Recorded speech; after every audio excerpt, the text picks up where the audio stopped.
Wrestling has more than one royal family.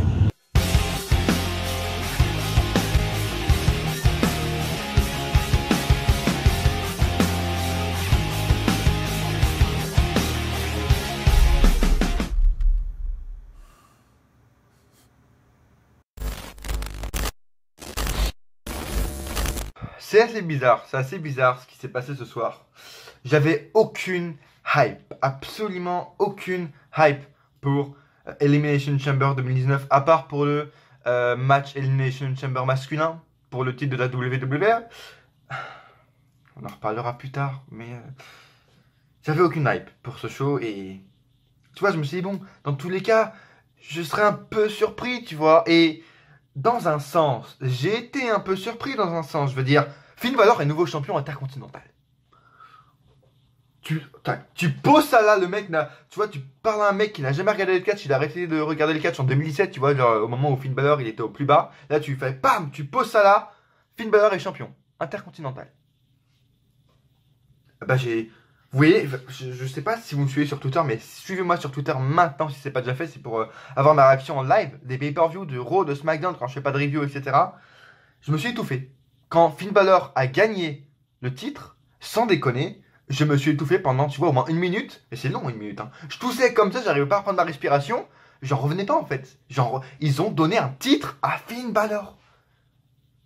Donc, tu vois, dans un sens, ce show a été surprenant. Après, dans la manière dont il l'a gagné, c'est encore... voilà, on en reparlera. Mais ce show, dans un sens, a été surprenant, tu vois.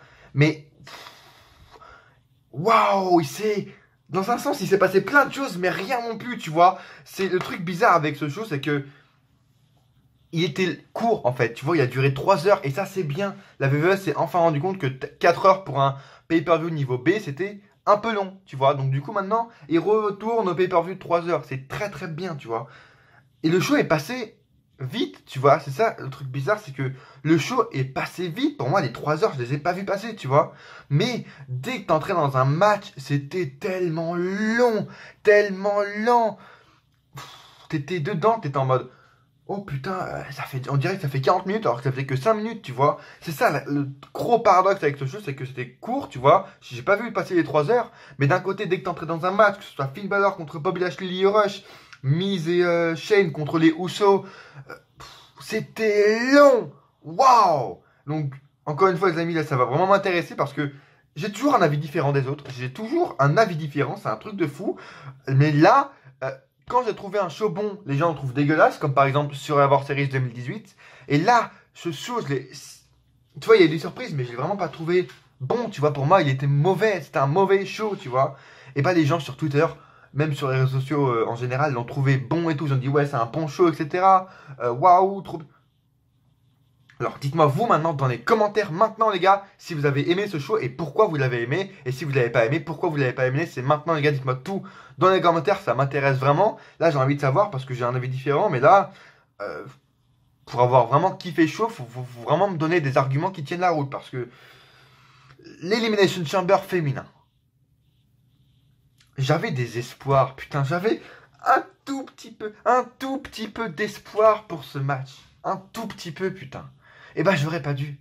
Je me suis dit putain ça va être cool, tu vois. Le Chamber de l'année dernière féminin il n'était pas foufou mais ça passait. Je me suis dit bon là il y a plus d'équipes, il y a plus de personnes, ça peut être un peu plus cool. Il y avait Nia Jax, j'avais un peu peur dans un Chamber. Nia Jax, elle aurait pu tuer quelqu'un, elle a failli mais bon, elle l'a pas fait.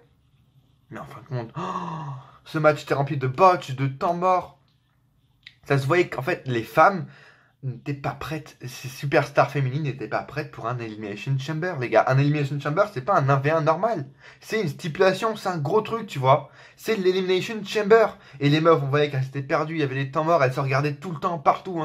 Elles savaient même pas ce qu'elles devaient faire. Hein. C'était un peu gênant, j'ai envie de vous dire, un peu gênant, mais non, c'est juste que, oui, toujours à vouloir faire que les femmes recopient les hommes, eh ben ça sert à rien, les gars. Ok, vous voulez donner des titres aux femmes, il n'y a pas de souci, tu vois. Mais pourquoi toujours faire des Elimination Chamber, des trucs pareils que les hommes, tu vois. Si elles n'y arrivent pas, si elles sont pas prêtes, ne leur donnez pas, tu vois. Parce que là, pour moi, ce match-là, c'était plus awkward que bon, tu vois. C'était plus awkward que bon, vraiment. J'ai trouvé ce match assez gênant. Qu'est-ce qu'il y a eu d'autre encore? Miz et Shane contre les Usos. Ouais, ben. Ouais, c'était un match. C'était un match. Voilà. Les Usos font toujours un bon travail. Ils font un bon taf. Hein. Euh, Malgré ce qui s'est passé avec Jimmy, les gars lui ont donné les titres. Bon, leur ont donné les titres par équipe. Les Usos sont nouveaux champions par équipe de SmackDown. D'où pourquoi, malgré ce que Jimmy a fait, normalement quand tu fais une gaffe, t'es puni, tu vois, par la WWE. C'est ce qui s'est passé avec Naomi et Carmella. Tu vois, deux gaffes, bah, elles sont les premières éliminées. Tiens, voilà, dans ta gueule. Après, je pense que voilà, les titres par équipe qui devaient être donnés aux Usos, peu importe ce qui se passait, ça devait être prévu pour l'histoire entre Miz et Shane, parce qu'on sait très bien qu'ils vont s'affronter à WrestleMania, sûrement avec un Shane Heel et un Miz Face. On le sait très bien, mais je pense que ça devait être prévu malgré. Peu importe ce que Jimmy Uso fasse, c'était prévu. Voilà, Finn Balor, Bobby Lashley, machin. Ronda aussi, Ruby Riott. Putain, mais pauvre Ruby Riott. Elle m'avait convaincu, tu vois. Ces derniers jours, elle avait réussi à me donner de la hype, à construire de la hype autour de ce match. Je suis désolé de vous le dire, et moi sur Twitter et ce qui s'est passé à Raw et tout, Ruby Riott avait réussi à me donner de la hype pour ce match. Et puis, de base, j'étais hypé parce que si vous vous en rappelez, il y avait eu un match entre Ruby Riott et Ronda Rousey il y a quelques mois à Raw. Il avait duré une dizaine de minutes, il était très très bon, tu vois. Donc j'étais hype, je me suis dit, putain, un Ronda Rousey Ruby Riott 2.0, let's go les gars. Squash de 1 minute 30. Braun Strowman, Baron Corbin. No DQ. Drew McIntyre et Bobby Lashley interviennent. C'était absolument pas prévisible. Baron Corbin gagne. Ça veut dire que la rivalité va continuer. Encore. Est-ce qu'on aura le droit à un six-man tag à WrestleMania avec Kurt Angle, Finn Balor, Bobby Lashley contre Drew McIntyre, je sais plus qui. Enfin bref, ça me donne pas envie. Et ça se voit que les gars n'ont aucun plan pour Drew McIntyre, pour Braun Strowman, pour Bobby. Les gars sont à la ramasse, tu vois. Moi, il y a un truc simple, les gars. Regardez ma carte de WrestleMania 35. Vraiment, carrément, c'est pour les Cruiserweight, pour le titre US qui est abandonné, pour Drew McIntyre et Baron Corbin qui sont actuellement, et Braun Strowman qui sont actuellement perdus. Regardez ma carte de WrestleMania 35 qui est sur ma chaîne actuellement, elle dure 19 minutes. Et je vais vous le dire simplement, je vais peut-être faire un spoil d'un match, mais il y a un truc simple à faire avec Drew McIntyre et Braun Strowman. Tu vois, ils sont en hit actuellement, on sent qu'ils seront dans le même match à WrestleMania. Et ben dans ce 1v1 entre Strowman et McIntyre, pour pas que ce soit un vu et revu, t'inclus John Cena, tu vois. Tu fais, John Cena il revient là au post Elimination Chamber, il fait ouais, j'étais agressé, ma cheville a été pétée, je sais très bien par qui ça a été et tout. Et en gros là après il convoque Drew McIntyre parce qu'en gros c'est Drew McIntyre qui aura pété sa cheville. Et là bim, tu pars sur une rivalité McIntyre-Cena en mode McIntyre qui est pas content. Il voit que Cena il se prend trop pour le boss alors que c'est plus rien, c'est un ancien, maintenant c'est McIntyre le nouveau, tu vois, le sang. Et bah voilà, et après ça part sur une rivalité McIntyre-Cena qui peut être très intéressante. Et tu rajoutes Braun Strowman, tac, triple menace à WrestleMania. Simple, mais une histoire qui tient la route. Simple, mais ça peut être hyper intéressant. Et là, je sens que Drew McIntyre va finir dans la Battle Royale d'André le Géant, les gars. Drew McIntyre. C'est inquiétant, c'est très inquiétant. J'avais de l'espoir et ça commence à être de plus en plus inquiétant, les gars. On est à 45 jours de WrestleMania. Un mois et demi, les gars. Dans un mois et demi, c'est votre plus gros show de l'année. Le plus gros show de sport de l'année, les gars. Je sais pas ce qui se passe avec eux. Lacey Evans qui fait salut. Et elle repart. Bon bah cool. Et enfin le chamber masculin. On en reparlera plus tard. Mais bref. Vraiment un show. Dites-moi encore une fois tout dans les commentaires. Ça m'intéresse. Mais j'ai même pas pris beaucoup de notes. C'est une rare fois où je prends pas beaucoup de notes. Parce que vraiment j'ai rien à dire. Quand je finissais un match j'étais en mode ok tu vois il s'est absolument rien passé. C'est un show tu vois. Il passait vite, mais les matchs étaient longs as fuck. Et puis c'était vraiment des matchs, je trouve, basiques as fuck. Alors oui, c'est un pay-per-view niveau B, ils vont pas tout donner. Mais c'était du basique. Enfin, il y a eu, tu vois, c'est ça qui. Il y a eu aucune surprise dans les matchs, mais il y a eu quand même des surprises au niveau des résultats. Et c'est ça qui me donne un paradoxe qui fait que.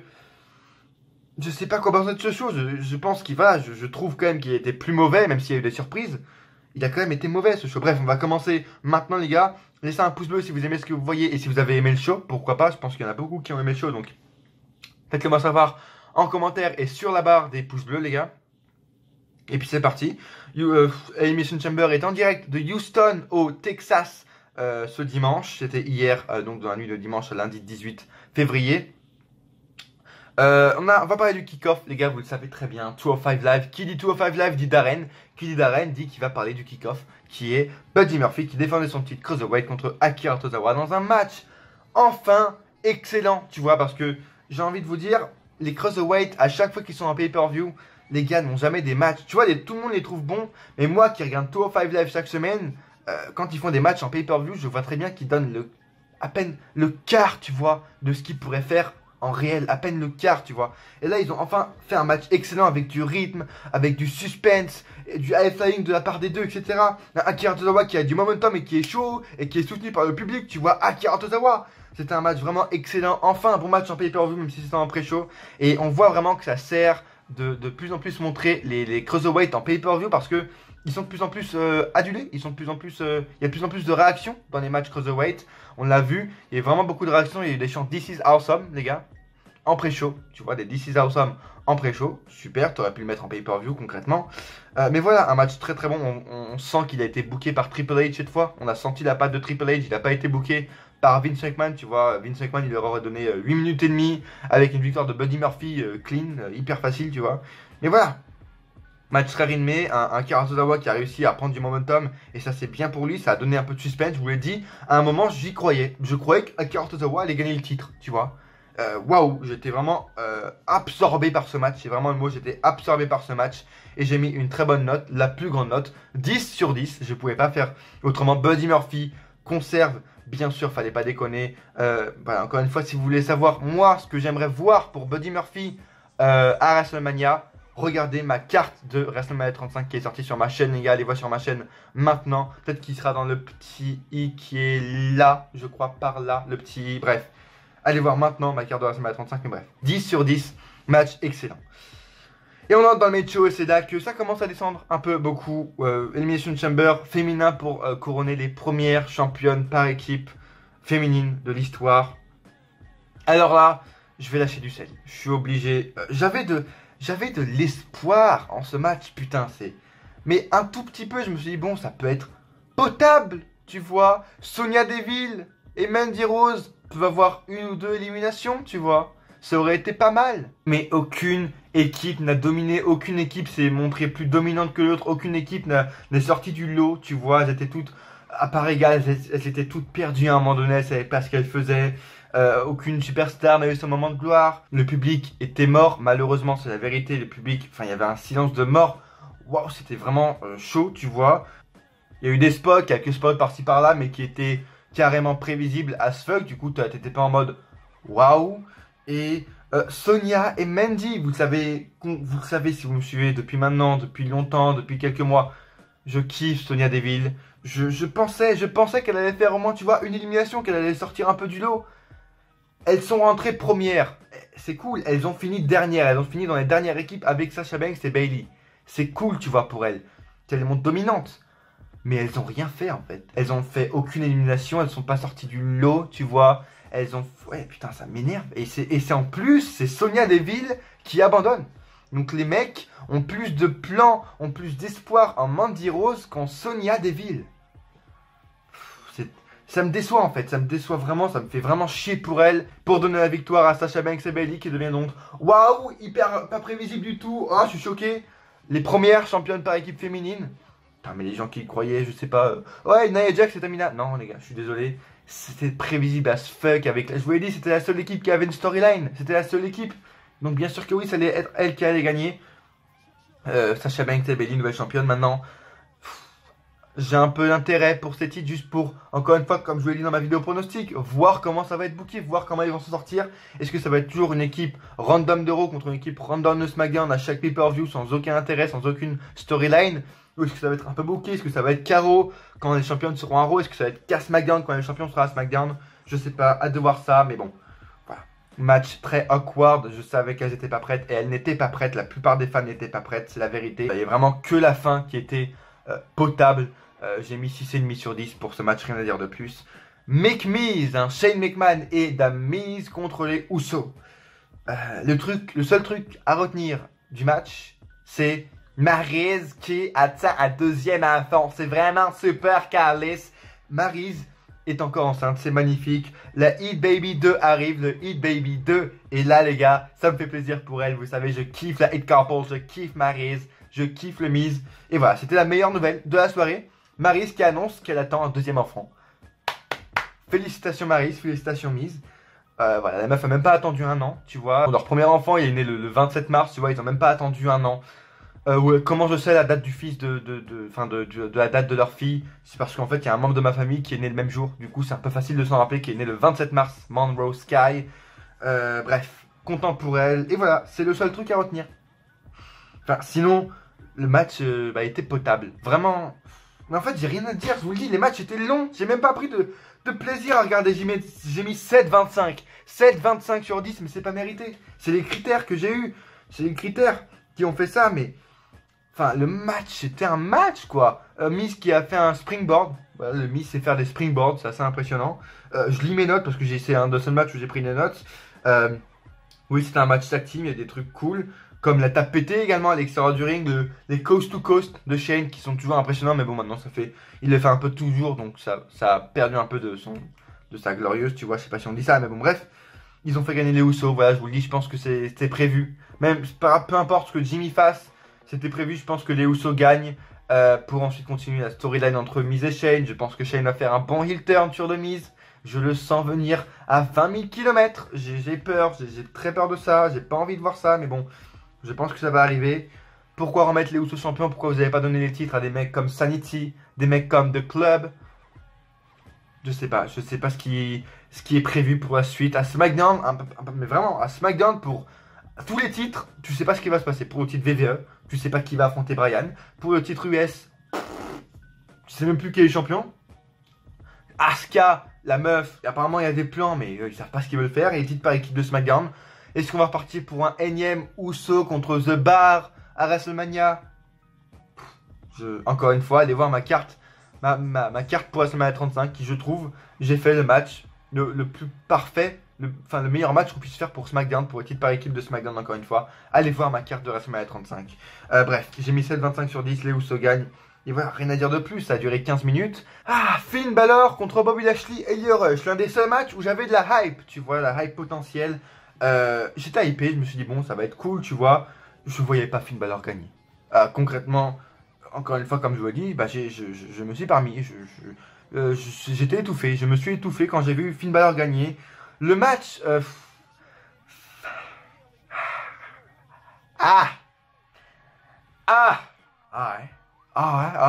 c'était... Bobby Lashley. C'était même pas un match mauvais, encore une fois, mais c'était un match genre... Bah les couilles, genre vraiment... Un match, tu vois, tu l'oublies direct après. C'est-à-dire que, ouais... Vraiment, c'est... Mais j'ai rien à dire. Oh, c'est fou, les gars, je suis désolé, mais... J'ai pris aucune note et puis vraiment j'ai pas... Voilà, c'est Lio Rush qui se prend le tombé. Heureusement, je pense que ça va continuer. Moi, je vous le dis concrètement, je voyais vraiment plus Finn Balor gagner le titre à WrestleMania, comme j'ai dit dans ma carte de WrestleMania. Je voyais vraiment Finn Balor gagner à WrestleMania le titre en continuant la rivalité avec Bobby Lashley, tu vois. Là, la rivalité avec Bobby Lashley va continuer sûrement. Bobby Lashley s'est pas pris une pin, c'est très bien. Mais je voulais quand même le voir toujours champion. Et puis tu vois, je voulais voir une consécration pour Finn Balor dans un truc plus grand, dans un truc plus hypant, tu vois. WrestleMania, par exemple, ça aurait été parfait. Mais non, ils font gagner à Chamber. On aurait pu faire conserver justement Bobby Lashley jusqu'à WrestleMania parce que le mec a clairement besoin d'un titre, clairement. Et puis en plus, ce qu'on a vu à la fin du match, Bobby Lashley qui a attaqué Lio Rush. Est-ce que c'est la fin ou est-ce que Lio Rush va essayer de se réconcilier avec Bobby Lashley? J'espère vraiment concrètement que Lio Rush va rester avec Bobby parce que ça l'aide vraiment. Bobby Lashley a besoin d'un mec pour parler de lui, a vraiment besoin d'un manager. Et puis il avait besoin de ce titre, ça me fait vraiment chier. Je sais pas s'il va le récupérer à WrestleMania, je sais pas s'il va le récupérer à Fastlane, mais ça me fait un peu chier qu'il ait perdu son titre. Il aurait vraiment pu continuer sa série et son règne jusqu'à WrestleMania, ça lui aurait vraiment fait du bien concrètement. Mais bon, j'espère avec Lio Rush que ça va continuer. J'ai mis 5,25 sur 10, c'était un match pire encore que les Usos contre Miz. C'est pour ça que j'ai mis 5,25 sur 10. Dites-moi vous dans les commentaires ce que vous pensez. Est-ce que vous vous attendiez à une victoire de Finn Balor? Moi vraiment, je vous l'ai dit, même dans ma vidéo pronostic, mais j'étais genre confiant que Finn Balor n'allait pas gagner. Vraiment. Waouh, c'est... Finn Balor reprend de l'estime dans mon cœur, tu vois, dans mon cerveau. Finn Balor commence à reprendre un peu d'estime. C'est bien. Bobby Lashley commence également à se reconstruire, c'est pas mal. Bref, hâte de voir la suite quand même entre les deux. Ça peut être hyper intéressant. Ronda Rousey, Ruby Riott. Tu vois, ça c'est un truc qui est pas du tout intéressant. J'y croyais, Ruby Riott. Elle est crédible face à Ronda Rousey. La meuf était chaude, tu vois, elle était hypante, elle nous a hypé. Squash de 1 minute 30. Ronda Rousey conserve. En plus, la meuf est venue en mode pas les couilles dans une tenue en survêt quand tu vas au sport, tu vois. La meuf, elle est venue, elle revenait de la muscu, elle revenait d'une salle de sport et puis elle est venue botter le cul de Ruby Riott en 2 minutes. Je sais que la tenue c'était par rapport à un jeu qu'elle a fait, je crois une voix qu'elle va doubler dans un jeu Mortal Kombat, je crois, c'est un truc comme ça, bref. Donc c'est une référence, mais bon, on dirait vraiment que sa tenue c'était en mode pas des couilles, la meuf est venue avec un survêt et tout, bref.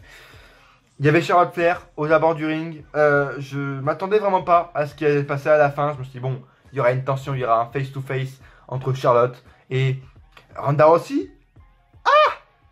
Alors, là les gars, c'est là que ça va commencer à être intéressant. Je vous l'ai dit, à Raw, si vous n'avez pas mis ma review de Raw, à Raw, j'ai dit qu'en fait, ils avaient gâché. J'étais pas le seul à y penser. Je pense que tout le monde a pensé la même chose. Pour moi, ils ont toujours gâché la storyline qu'il y avait entre Becky et Ronda Rousey. Ils avaient absolument tout gâché, tu vois. Ils avaient fait les pires choix possibles avec Ronda Rousey qui avait conseillé Becky Lynch dans les backstage. Elle s'était parlé normal, elle lui avait mis une tape dans le bras en mode t'es mon pote, t'es ma pote, tu vois. Après Charlotte Flair qui avait été remplacée par Becky Lynch qui était obligée de s'excuser, on avait vu 25 fois, du coup c'était plus une attraction. Pour moi, ils avaient complètement gâché ça, gâché la storyline entre Ronda Rousey et Becky Lynch. Et pour moi, ils pouvaient plus rien faire. C'était mort, ils pouvaient plus rien faire avec elle. Tout était foutu. Et puis là encore, quand j'ai vu Charlotte arriver, j'ai fait putain, je vous l'ai même mis sur Twitter. C'est que des mauvaises nuires qui me reviennent, tu vois. Dès que je vois Charlotte Flair, je vois le raté de Becky Lynch, concrètement. Donc bon. Et là, à la fin, t'as un face-off, donc entre Charlotte Flair et Ronda Rousey, la meuf commence à s'échauffer. Et puis s'entend le public, un peu hypé, tu vois. Et puis bon, ils ont scandé Becky tout le match, etc. Et là, Becky arrive, encore une fois, dans une tenue assez bizarre.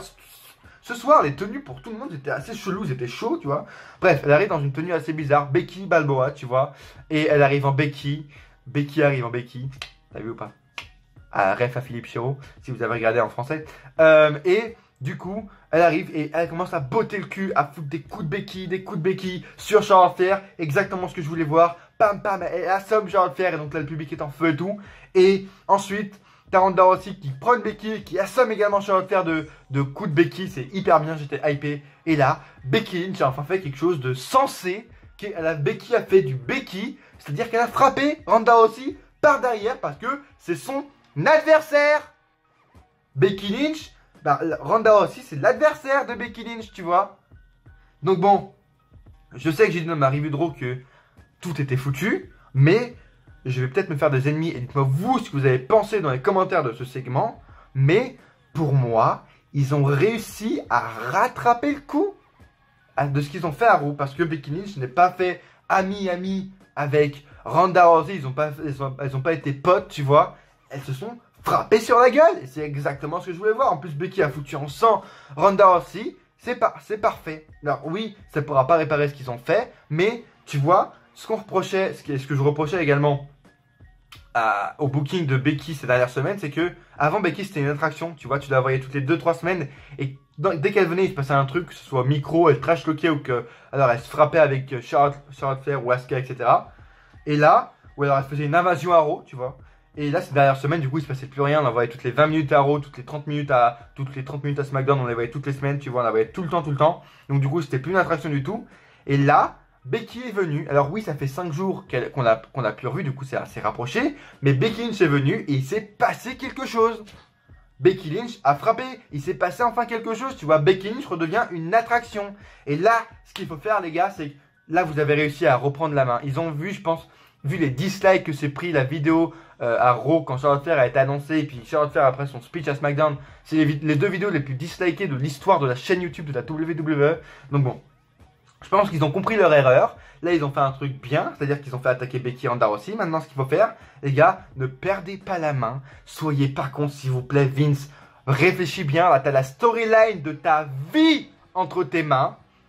Là, Becky, tu ne la montres plus du tout jusqu'à Fastlane. Et là, je vais reprendre l'idée de Sturi de la chaîne C'est ça le catch, qui pour moi a été parfaite. J'y avais pas pensé, mais je me suis fait putain, c'est la bonne idée, tu vois. Tu vois plus Becky, tu la vois plus, même pas des vidéos backstage en mode où elle s'entraîne ou quoi. Tu la vois plus du tout, plus du tout. Elle trash talk encore sur Twitter, etc. Mais la rivalité, c'est que Ronda Rousey et Charlotte Flair qui se trash talk entre elles, et Ronda Rousey qui trash talk Becky et Charlotte qui trash talk Becky, tu vois. Et Fastlane, t'as un face-off entre Ronda Rousey et Charlotte Flair pour une signature de contrat. Ronda Rousey signe, encore une fois du trash talk entre elles. Et là, au moment où Charlotte Flair va signer, Becky Lynch arrive, les lumières s'éteignent, je sais pas, et là Becky Lynch se ramène et frappe Charlotte Flair encore une fois à fond, et c'est Becky Lynch qui signe à la place de Charlotte Flair pour le match à WrestleMania. Voilà comment il faut faire. Et puis après, tu les montes pas toutes les semaines, tu les montes une fois comme ça, par-ci par-là, une fois toutes les 2 semaines. Charlotte Flair et Ronda Rousey en face-off qui se trash talk, tu le montres une fois ou 2 maximum jusqu'à WrestleMania. Et là, t'as ton match triple menace qui est bien booké, même si on voulait 1v1.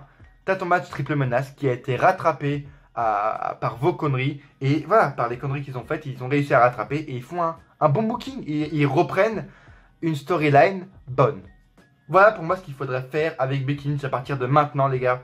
Dites-moi vous dans les commentaires ce que vous feriez pour Becky Lynch après ce segment. Pour moi, vraiment, il faut plus la remontrer jusqu'à Fastlane et après jusqu'à Mania. Vraiment, c'est le truc qu'il faut faire. Becky Lynch est une attraction, bordel. Une attraction. Je sais pas, si elle revient à SmackDown dans 3 semaines ou dans un mois, il faut, je sais pas, qu'elle trash talk, qui est Triple H sur le ring et qu'elle le frappe, ou qu'il y ait Vince McMahon et qu'elle lui foute une gifle ou un truc. Il faut qu'il se passe des trucs, tu vois, vraiment. Bref, un segment bon, plus meilleur, enfin meilleur que le match, meilleur que le show entier, tu vois. Donc bon, c'était vraiment ma grosse parenthèse sur ce segment, mais il fallait le faire.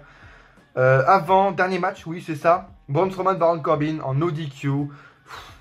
Ouais, c'était un match. Ouais, c'était un match. Ouais. Avec Drew McIntyre et Bobby Lashley qui font passer à travers 2 tables Braun Strowman. Ouais. 4 sur 10, hein. 4 sur 10 pour ce match no DQ qui a duré quoi? 9 minutes à tout péter, rien à dire de plus. Malheureusement, la rivalité va continuer avec Braun Strowman, Bobby Lashley, Drew McIntyre, Baron Corbin. J'ai pas envie de voir ça. J'ai mis 4 sur 10. C'était vraiment la pause pipi, le peace break de ce show. Il y en a même plusieurs de peace break dans ce show, mais là c'était vraiment le plus flagrant. Avant, entre deux, t'as Lacey Evans qui vient, qui fait un petit passage. Tu vois, elle fait son entrée jusqu'à la rampe d'entrée. Et elle repart. Sûrement pour tenir les 3 heures, je suppose. Voilà. Bon. Et t'as l'Elimination Chamber masculin pour le titre de la WWE. Déjà fait assez étonnant. Quand les entrées ont commencé, il restait plus d'une heure de show. Je me suis dit, putain, il manque pas un match. Bah non, il manquait pas un match. D'ailleurs, ça aussi, c'est le truc bizarre avec ce show. Je veux dire, il y avait que 7 matchs, les gars. 7 matchs depuis. Ça fait combien de mois qu'on dit qu'il y a trop de matchs dans les shows, etc., qui servent à rien. Là, t'avais des matchs qui pouvaient être bien construits, qui pouvaient avoir une bonne storytelling, qui pouvaient être bien longs, tu vois, pour avoir un truc consistant. Les matchs, la plupart des matchs duraient moins de 10 minutes et on a même eu un squash match, quoi. Les gars, en 7 matchs, 3 heures, tu vois le truc parfait. Les matchs devraient tous durer minimum 12-15 minutes. Non. Ils durent 10 minutes. À part les 2 Chambers, tous les matchs ont duré moins de 13 minutes, quoi. C'est fou, putain, waouh, c'est incroyable. Bref, ils affront. Voilà. 7 matchs et les mecs, non.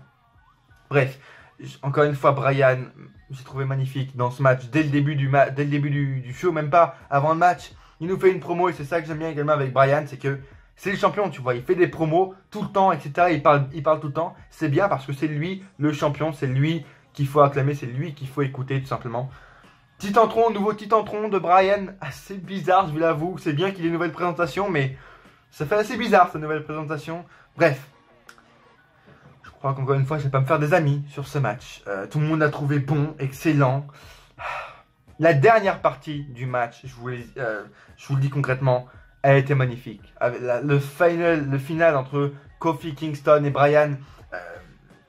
Également, qu'est-ce que j'ai pensé de Kofi Kingston? Je vous l'ai pas dit dans ma vidéo pronostic parce qu'il n'était pas encore annoncé à ce moment-là. Kofi Kingston, ça me fait chier qu'il ait été annoncé, je vous le dis. C'est bien ce qui se passe avec lui, etc. Mais là, je voulais vraiment un autre mec, je sais pas, un Andrade, un Rey Mysterio, tu vois, un truc plus logique. Encore du New Day, toujours du New Day, c'est un peu lourd. Mais bon, vu ce qu'a fait Kofi Kingston, c'est largement pardonnable, j'ai envie de vous dire. Voilà, il avait repris beaucoup de momentum, beaucoup de gens croyaient. Et même moi, à un moment donné, je vous le dis, à la fin du match, je croyais qu'ils allaient donner le titre à Kofi Kingston. Tu vois, même juste pendant un mois, tu vois, pour le délire, pour remercier Kofi Kingston de toutes ces années, tu vois. Juste pendant un mois, après, Brian le reprend 3 semaines plus tard à SmackDown ou à Fastlane, tu vois. Mais ça aurait été pas mal. Mais non, en fin de compte, il n'a pas gagné. Mais le final, vraiment, il leur en laissé en plus de 15 minutes, je crois, même pas, non, 10-15 minutes, ouais, c'est ça. Pour eux deux, ils ont fait un match dans le match vraiment très bon avec des sauts, etc. Du haut de la cellule. Kofi Kingston qui a tout donné, Brian également. C'était vraiment très bon. Un très bon final que j'ai vraiment apprécié entre les deux. C'était deux très bons lutteurs. De toute façon, ça pouvait faire qu'un excellent match. Ça me fait vraiment plaisir pour Kofi Kingston qu'il ait du spotlight, tu vois, qu'il soit mis en avant après toutes ces années, après tout ce qu'il a fait. Ça me fait vraiment hyper plaisir, Kofi Kingston. C'est un des mecs les plus sous-estimés de la WWE concrètement. Mais le match en lui-même, Samoa Joe, qui se fait éliminer au bout de, je dirais, 12 minutes. Jeff Hardy, qui tient à peine 3 minutes. Randy Orton, je sais même plus comment il se fait éliminer, mais c'est, oui, Trouble in Paradise, le mec tient quoi, 6 minutes. Puis le gros point négatif, vraiment, c'est les éliminations. Ça m'a vraiment... en fait, j'arrivais pas à accrocher parce que je trouvais que vraiment tout était trop rapide. Les éliminations étaient beaucoup trop simples, quoi. T'as Joe qui est éliminé, tac, au bout de 12 minutes, juste parce que il se prend un phénoménal forum, tac, direct comme ça, éliminé. Orton, Trouble in Paradise, au bout de 5 minutes, c'est fini. Tu vois, un Trouble in Paradise, on peut s'en dégager. Jeff Hardy, le mec a fait 3 minutes, il a fait un très bon spot, Jeff Hardy. Du haut de la cellule, oui, il a fait une sorte de swanton bomb sur le poteau, sur Styles, du haut de la cellule. Du Jeff Hardy tout craché, quoi. Mais ouais, il a tenu 3 minutes, ça m'a vraiment vénère. J'avais un petit espoir pour Jeff Hardy, tu vois. Je vous le cache pas, j'avais vraiment un petit espoir pour Jeff. S'il serait resté dans les 3 derniers, j'aurais commencé à filmer parce qu'il aurait pu se passer quelque chose, tu vois. Mais non. Malheureusement, c'est ça qui m'a vraiment fait décrocher du match. Les éliminations étaient trop rapides. C'est même pas qu'ils étaient perdus, tu vois. Ils savaient ce qu'ils devaient faire, etc. Ça se voyait. Et les mecs étaient bons, tu vois. Styles, Orton, c'est pas leur premier chamber, etc. Ça se voyait qu'ils savaient ce qu'ils devaient faire, tu vois. Tous, à part Joe, ils avaient tous fait déjà un chamber dans leur vie, c'était bien.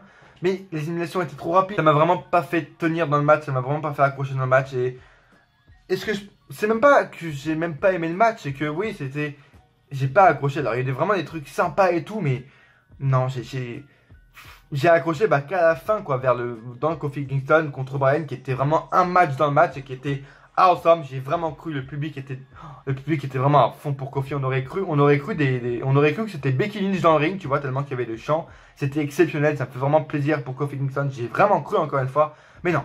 Brian reste champion, fallait peut-être pas déconner non plus. Daniel Bryan reste notre champion de la planète, notre champion de la WWE. Tant aimé, je le kiffe ce mec, vraiment, je kiffe son booking, il est parfaitement booké, vraiment parfaitement. Il est booké à la perfection, je pense qu'il va construire un nouveau clan dans pas longtemps. Rowan, il va commencer à servir à quelque chose peut-être dans pas longtemps également. Mais voilà, le match, je vous le dis, il a reçu la note de 8,75. 8,75 sur 10, c'est bien, tu vois, c'est très bon. Et même moi, c'est même pas que j'ai trouvé désagréable, mais oui, j'ai pas accroché au match, quoi. Je sais pas, c'est par rapport aux autres années, même par rapport à celui de l'année dernière, tu vois, il y avait plus de spots, les mecs ont tenu plus longtemps.